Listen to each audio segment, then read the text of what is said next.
Senhor presidente, Ricardo Lewandowski, senhor presidente do Senado Federal, Renan Calheiros, senhora presidente Dilma Rousseff, cumprimento pela vossa altiva presença, senhoras e senhores senadores, senhores ouvintes da TV e Rádio Senado e demais presentes. O dia 29 de agosto, com certeza, passa a ser um dia histórico. Senhor presidente, ao cumprimentar Vossa Excelência, peço permissão para, nesse exíguo lapso temporal, fazer o registro sobre uma grande presidente a quem tive a honra de apoiar. Mineira de nascimento e gaúcha por adoção, mulher criativa, inteligente, honrada, proba e íntegra. Uma mulher das lutas classistas, trabalhadora com larga experiência na administratura pública. Em 2010, foi eleita a primeira mulher presidente do Brasil, com meu voto, da minha família e de milhões de brasileiros, reeleita em 2014. Destarte, a vastidão curricular demonstrou que sobrejavam-lhe experiência e maturidade para conduzir a sexta maior economia do mundo, além do indiscutível preparo para debater os grandes temas nacionais e internacionais. Apraz-me registrar, ainda que recebi com honradez a nobre tarefa de ser vice-líder de vosso governo no Senado da República, no biênio de 2015 e 2016, onde procurei colaborar e corresponder em todos os momentos. Nesse período, reconheço publicamente a honestidade e a conduta ilibada demonstrada por Vossa Excelência no trato da coisa pública. Antes de adentrar aos quesitos inquisitórios, encerro esta saudação relatando que minha história se confunde um pouco com de Vossa Excelência, uma história de luta e resistência. Por mais de 30 anos militei e ajudei a construir o Partido dos Trabalhadores. Como diretor da CUT, por vários mandatos, sou sabedor da importância da luta em defesa dos oprimidos e pela liberdade democráticas. Senhor presidente, senhora presidente, a denúncia 1 de 2016 aponta para a existência de crime de responsabilidade contra a presidente da República. E o relatório do senador Antônio Anastasia é pela pronúncia da denunciada como incursa na abertura de créditos suplementares sem autorização do Congresso Nacional e pela contratação ilegal de operações de créditos pedaladas fiscais. No juízo de admissibilidade, posicionei-me pelo prosseguimento do processo do Senado Federal. Fiz tudo isso sobretudo por todo o respeito que tenho à instituição Câmara dos Deputados, que aprovou a admissibilidade do processo com voto de mais de 2/3 dos seus componentes. E também em atendimento à opinião de Brasília e do Brasil, impactada pela crise política e econômica. No meu voto de pronúncia, tinha a convicção de que as provas apresentadas contra a presidente afastada eram relevantes e substanciais e que, por isso, deveríamos autorizar o prosseguimento do processo e seu consequente julgamento no Senado Federal. Naquele momento, todavia, eu ainda não tinha uma opinião completamente formada. Foi na Comissão Especial do Impeachment e aqui no plenário do Senado, acompanhando o processo, que comecei a construir o meu entendimento sobre a questão, senhora presidente. Confesso que, ao analisar o conjunto fático, probatório e o conjunto da obra, já havia formado o meu juízo de valor a respeito do objeto processual. Mas a intervenção contundente do experiente senador Paulo Paim, durante a oitiva do informante Antônio Carlos Dávila, ocorrido na noite de quinta-feira, 25 de 8 de 2016, balançou minhas estruturas. Palavra do meu amigo senador Paulo Paim. Entendo que esse movimento ataca o direito dos trabalhadores e dos aposentados, qual seja, o fim da política de valorização do salário mínimo, o negociado sobre o legislado, o que acaba com a CLT, a terceirização geral, que pega a atividade fim, restrição ao auxílio-doença e restrição à aposentadoria por invalidez, e já acabaram com o Ministério da Previdência, o que mais existe. Acrescento, senhora presidente, isso que eu, como servidor público da Eletronorte, da SEB e do MPOG, como sabedor da necessidade de preservar os direitos dos trabalhadores, nobre presidente da República, Dilma Rousseff, as suas respostas, com certeza, serão de uma importância para o embasamento final do meu juízo de valor. Vossa Excelência é a favor da reforma da Previdência no que tocante à restrição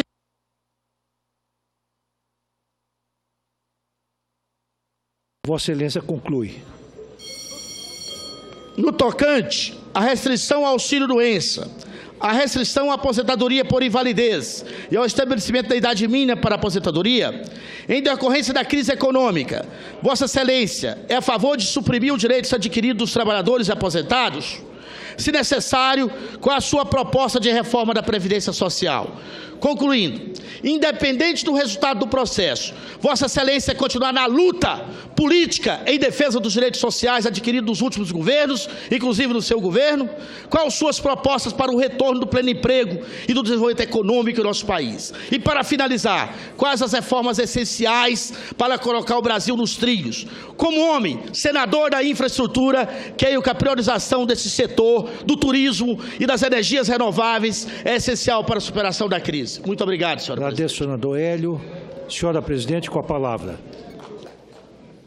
Muito obrigado, senador Hélio José. Fico muito contente e agradeço muito as palavras que o senhor referiu à minha trajetória e à sua trajetória.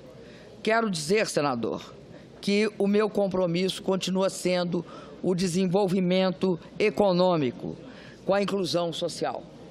Eu acho que este objetivo, senador, ele tem a capacidade de congregar a todos nós. Recuperação do crescimento, geração de emprego e igualdade de oportunidades. Esses três são os grandes objetivos que nós temos. Acredito que sempre é possível melhorar toda a legislação. No entanto, senador, não acho adequado que se lance como uma obrigatoriedade a adoção do negociado sobre o legislado. Eu considero que alguns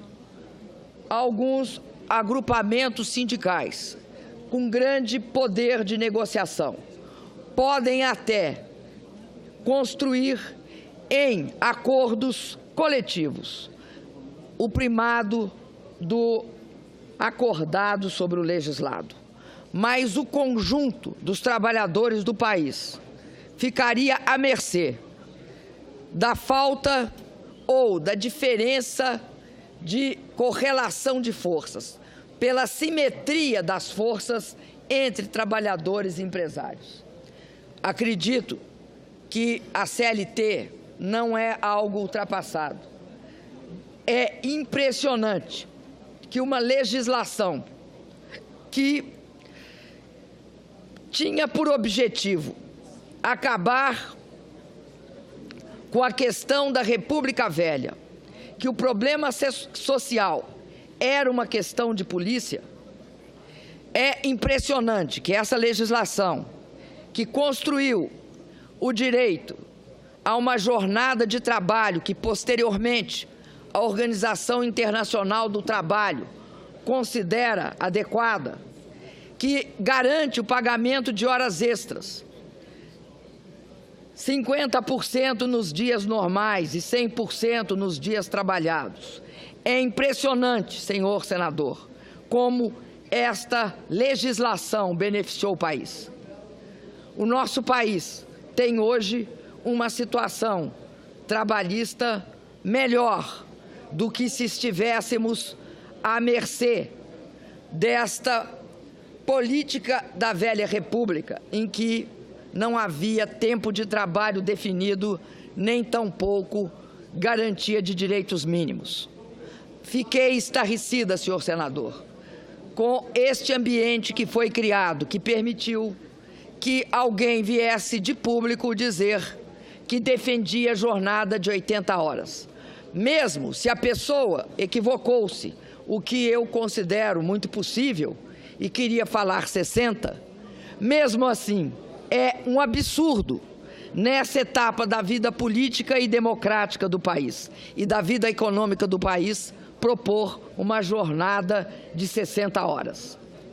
Acredito ainda, senador, que a questão em todo o país do mundo, a questão da Previdência, da reforma da Previdência, só deve ser feita, a não ser que se queira criar um ambiente de conflagração política e social só deve ser feita a partir de discussão de um fórum em que trabalhadores, empresários, senhores parlamentares, integrantes do governo, reúnam e façam uma proposta. Nós sabemos que nós ganhamos ao longo dos últimos anos com o fato de que a população brasileira hoje vive mais e que tem um tempo maior de vida.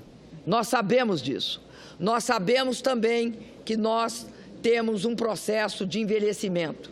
Mas esse processo de envelhecimento não se dá hoje, nem tampouco nós temos de tomar as medidas sem garantir tempo de transição que ancore, senador, as expectativas de direito e os direitos adquiridos. É por isso que esse processo só pode se dar de forma pacífica, ordeira e tranquila no nosso país, se todos os interessados entrarem na discussão, se forem chamadas as centrais, se forem chamados os aposentados, se forem chamados todos aqueles que estão, de uma forma ou de outra, envolvidos nessa questão. Finalmente, senador, quero dizer ao senhor que eu acredito que é muito importante no país que nós também tenhamos a atenção voltada para uma proposta que eu julgo extremamente perigosa para o trabalhador. Qual seja, para assegurar o que chamam de incentivo à manutenção do emprego, o fundo de garantia só pode ser retirado quando da aposentadoria e não como é hoje. E não como é hoje quando o trabalhador é demitido. Esta será uma grande perda para o trabalhador brasileiro. E, finalmente, senador, eu considero que uma parte expressiva da população brasileira que trabalhou a vida inteira, homens e mulheres, e que hoje vão se aposentar, e que vão se aposentar pelo mínimo, pela proposta mínima, que é receber o salário mínimo, que essas pessoas que no passado tiveram seus ganhos de aposentadoria corroídos pela inflação, sejam agora desvinculadas do salário mínimo. São 23 milhões de brasileiros. Esses 23 milhões de brasileiros, eles são responsáveis não só pela redução da mortalidade infantil, senador, mas eles dinamizam as economias de pequenos e médios municípios pelo Brasil afora. Então, eu acredito que essa é uma política que temos de ter muito apreço e lutar para manter. Finalmente, senador, quero dizer ao senhor que, do meu ponto de vista, nós temos um grande desafio pela frente. Esse desafio, senador, é como fazer para recuperar as condições de crescimento da economia. Nós temos de voltar a investir. Temos de fazer esse esforço para voltar a investir.